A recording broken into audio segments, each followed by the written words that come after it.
Все пока указывает на правоту флорентийского путешественника о неизвестном маршруте шелкового пути.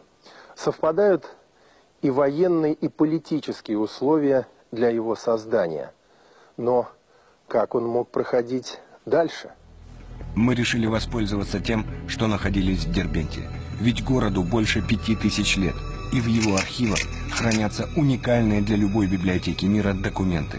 Просматривая бумаги и описания военных действий и сражений в период 13-14 веков, мы вдруг натолкнулись на очень известное имя. В 1238-1239 годах, совсем недалеко отсюда, хан Батый с огромным татаро-монгольским войском штурмовал столицу Алании, город Магас. Осада длилась почти 2 месяца. Это просто удивительное обстоятельство. Только 3 года назад орды Батыя вторглись на территорию Руси. Повсеместно еще шла война, а в это самое время хан Батый осаждает небольшую горную крепость в предгорьях Кавказа. Мы выяснили, что за город осаждал Батый, и к нашему удивлению оказалось, что современная Назрань в древности называлась Магасом, а от Дербента до Магаса проходила дорога протяженностью около 600 километров.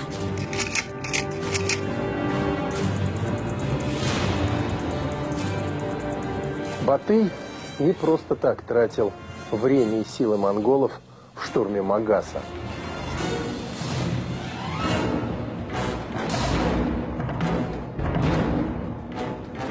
Захватив город, он получал контроль над перевалами и дорогами, ведущими в сердце Кавказа.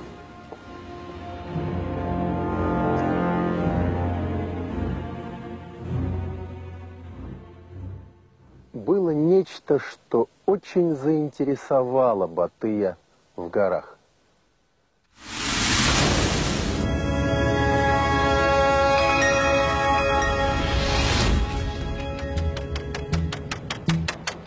Именно новый маршрут шелкового пути как раз и мог заинтересовать хана Батыя.